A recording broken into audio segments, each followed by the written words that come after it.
দিন দিন মানে শুধু আমরা বলে নয়, দিন দিন অনেকেই কিন্তু ইনঅ্যাক্টিভ হয়ে পড়ছেন। আমি দেখতে পাচ্ছি যে ওবিসি মামলা 28-29-এ আছে। অনেকে বলছে 3 বছর পরে সময় লাগবে, 4 বছর সময় লাগবে। আমি আবারও বলছি, আমার ব্যক্তিগতভাবে বলছি, ওবিসি মামলার রায় কিন্তু আমরা দ্রুত পেয়ে যাব। আর ওবিসি মামলাটাই অনুরূপ পরিবর্তন যারা টেট উত্তীর্ণ হয়ে রয়েছে, বারবার বলছি, যারা অনেক কম নাম্বার পেয়ে মানে রিজার্ভেশনে কোয়ালিফাই করেছেন তাদের উদ্দেশ্যে বলছি, আমার কাছে দিনে অনেক ফোন আসে। তো কোনো রূপ যারা অলরেডি বেনিফিট পেয়েছেন, কোনো রূপ পরিবর্তন হবে না, কোনো রূপ ওবিসি মামলার প্রভাব পড়বে না। কিন্তু এখন যদি আমাদের অনেকেই বলে যে এখন নোটিফিকেশান আসলে কী সমস্যা। তো এখন নোটিফিকেশান আজ আসলে কালকে কিন্তু আজ যদি নোটিফিকেশান আসে কালই কিন্তু কেউ না কেউ কেস করে দেবে, দিয়ে জিনিসটা ঝুলিয়ে দেবে। ওবিসি মামলার যারা অলরেডি বেনিফিট পেয়েছেন তাদের ওবিসি মামলা তাদের ক্ষেত্রে কোনো প্রভাব পড়বে না। আর রং কোশ্চেনের জন্য নতুন করে আমি দেখতে পাচ্ছিলাম, মানে আমাকে অনেকে জানাচ্ছিল যে রং কোশ্চেন মামলা 2022 সালে আবার নতুন করে বিভিন্ন কেসের জন্য অনেকেই দেখলাম বিভিন্ন জেলায় চেষ্টা করছে যে আবার কেস করবে বলে বেনিফিট পাবে। 8 নম্বর, 10 নম্বর, 12 নম্বর কত কি ভুল আছে না আছে এইসব বিষয়গুলো। তবে তো আবারও বলছি যে রং কোশ্চেনের মামলা কোনোভাবেই আমাদের নতুন রিক্রুটমেন্টের ক্ষেত্রে প্রভাব পড়বে না। কারণ এর আগে আমরা দেখেছি 1594, 10 মানে 1594, এবং যে এটা হচ্ছে 2014 6 নম্বর প্রশ্ন ভুল, যেটা অরিজিনালি 6 নম্বর ভুল ছিল। আর তার পরপরই 2017 প্রশ্ন ভুল মামলা হলো, সেখানেও কিন্তু রিক্রুটমেন্ট হয়ে গেল। 22-এর ক্ষেত্রেও সেম কন্ডিশন, প্রশ্ন ভুল মামলা। পর্ষদের যে কথা, কোনো প্রশ্ন ভুল হয়নি। পর্ষদ বাইরের এক্সপার্ট কমিটি, বাইরের রাজ্য থেকেও এক্সপার্ট কমিটি এনে কিন্তু দেখেছে যে আমাদের কোনো প্রশ্ন ভুল হয়েছে কিনা 2022-এর প্রাথমিক টেটে। কোনো প্রশ্ন ভুল নেই। যারা কোয়ালিফাই তাদের সার্টিফাইড করা হয়েছে, তারাই ইন্টারভিউ নোটিফিকেশানে যখন দেবে তখন তারা তাদের ক্রাইটেরিয়া অনুযায়ী তারা বসতে পারবে। 2 বছরের ডিএলএড পূর্ণ প্রশিক্ষিত এবং পরে টেট পাস যারা করেছে তারা ইন্টারভিউয়ে যুক্ত হতে পারবে, যথা সময়ে বুঝতে পারবেন। আর আমরা চুপচাপ আছি মানে আমাদের বসে নেই, এখন কিছু করার নেই বলে কিন্তু আমরা এইভাবে আছি। তবু চেষ্টা করছি ভিতর ভিতর থেকে বিভিন্ন জায়গায় ডেপুটেশনগুলো দেওয়া যায় কিনা। আবারও বলছি, 2022-এর পূর্ণ প্রশিক্ষিত হয়ে টেট উত্তীর্ণ যারা হয়েছে তারাই ইন্টারভিউ নোটিফিকেশানে আসবে। অনেক কিছু পরিবর্তন দেখতে পাবেন, যেহেতু এখন ইন্টারভিউ আসতে কিছুটা সময় বাকি। তো এখন কিন্তু কাউকে কোনোভাবে আগে থেকে কিছু বলার কোনো জায়গা নেই। ঠিক সময়ে যখন ইন্টারভিউ নোটিফিকেশান আসবে কিছু কিছু পদক্ষেপ কিন্তু আমাদের নিতে হবে। তার জন্য কিন্তু আমরা তৈরি। এটা সোশ্যাল মিডিয়াতে বড় করে বলার জায়গা নেই, কোনো তথ্য বাইরে দেওয়ার জায়গা নেই। শুধু বলবো পূর্ণ প্রশিক্ষিত ডিএলএড টেট উত্তীর্ণ যারা আছেন, আমরা চাইব তাদের ক্ষেত্রে যেন অগ্রাধিকার থাকে এবং তাদের যেন কোনোভাবে তারা যেন বঞ্চিত না হয়, এটা পরিষ্কারভাবে জানাচ্ছি। আর অনেকেই দেখুন, আমরা হয়তো অনেকে বুঝি, আমার কথাগুলো তাদের কাছে হয়তো হালকাভাবে লাগবে, কিন্তু যারা বোঝেন না তাদের ক্ষেত্রে, মানে এই বিষয়গুলো জানেন না। আজকে দেখতে পাচ্ছেন যে 6 মান্থের ব্রিজ কোর্স, যেটা যেটা 2022-এর ক্ষেত্রে নয়, এটা এলরা আগে যারা অলরেডি চাকরি করছেন বিএড ডিগ্রি দিয়ে, বিএড ডিগ্রিতে যারা এর আগে কোনো নোটিফিকেশানে ছিল, যেমন 16,500 নিয়োগ হয়েছিল, 16,500 নিয়োগে অনেকে বিএড ক্যান্ডিডেট আছে, তো তাদের এখনও পর্যন্ত কিন্তু তাদের ট্রেনিং নেইনি। আবারও বলছি, 16,500 2014 টেট থেকে 2019-20 নাগাদ যে একটা রিক্রুটমেন্ট হয়েছিল, 21 সালে ওটা খুব সম্ভব, 2017 টেট নোটিফিকেশান দেওয়ার পর 16,500 একটা রিক্রুটমেন্ট হয়েছিল শুধুমাত্র 2014-দের নিয়ে। তাদের মধ্যে বিএড ক্যান্ডিডেট ছিল, ওদের ক্ষেত্রে একটা ছাড় ছিল, একটা এক্সট্রা এনসিটি থেকে একটা এক্সট্রা ওরা একটা ছাড় নিয়ে এসেছিল। তারাই কিন্তু বিএড ওই শেষবার বসতে পেরেছিল। 16,500 রিক্রুটমেন্টে তারা অংশগ্রহণ করতে পেরেছিল। এই 16,500 রিক্রুটমেন্ট সবই 2014 বিএড ক্যান্ডিডেট।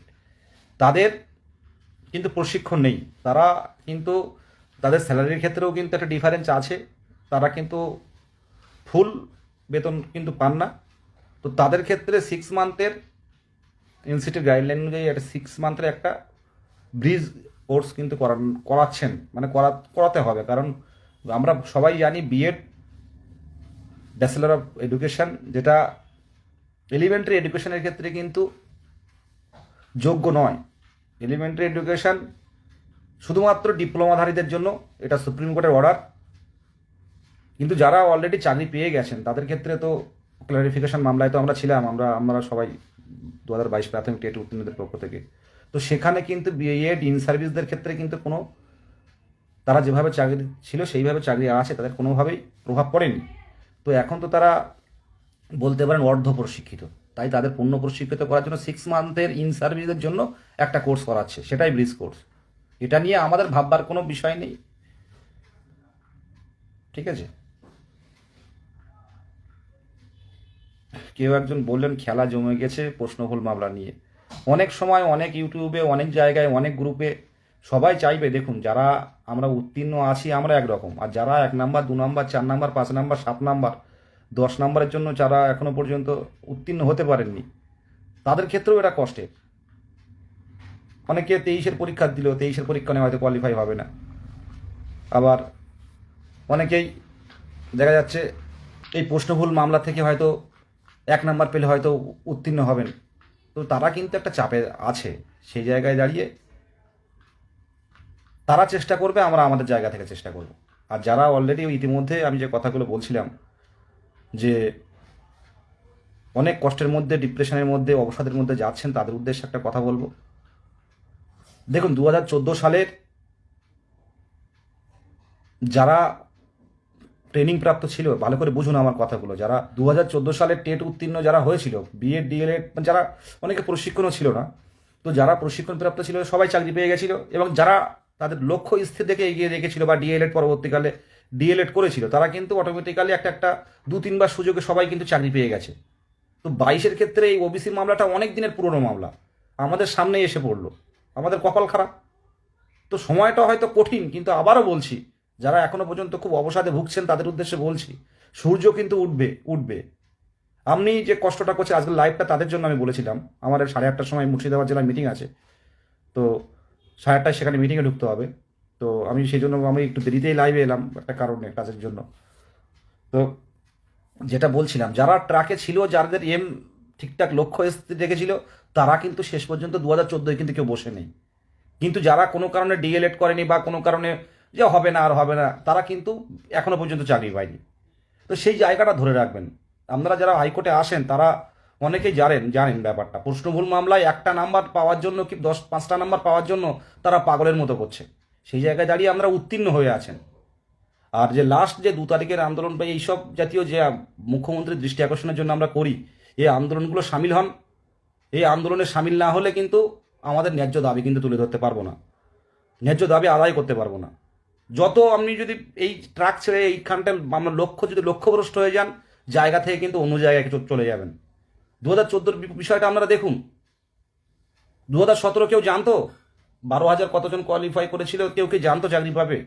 আর কয়েক হাজারও বলা ভুল হবে, পড়ে আছে তারাও জানতো না যে চাকরি পাবে। তো প্রাথমিকে কিন্তু নিয়োগ হবে, আর এই 22টাই কিন্তু নিয়োগ হবে। আর সব দিক থেকে লক্ষ্য রাখা হচ্ছে নতুন পুরনো মিলিয়ে যাতে একটা মিক্সড প্যানেল হয়, সেদিক থেকে কিন্তু আমরা এর আগেও বলেছি, সামনের দিনেও বলবো, কেউ যাতে বঞ্চিত না হয়। যে 43 বছর বয়স সেও যাতে বঞ্চিত না হয়, যার 23 বছর বয়স সেও যেন বঞ্চিত না হয়। এই লাইভটা অনেকে হয়তো বলেন, অনেক হয়তো এই লাইভে কিছু কথা যাদের ভালো লাগে, বা অনেকেই বলে যে দাদা একটু তোমার কথা শুনলে একটু ভালো লাগে, তাদের জন্য লাইভটা বিশেষ কোনো কিছু বলার নেই। শুধু এটুকু বলবো, একটু কষ্টে যেমন যা করছেন, টিউশনি পড়াচ্ছেন বা কোনো কাজ করছেন করুন, সাথে সাথে পড়াশোনাটা চালিয়ে যান।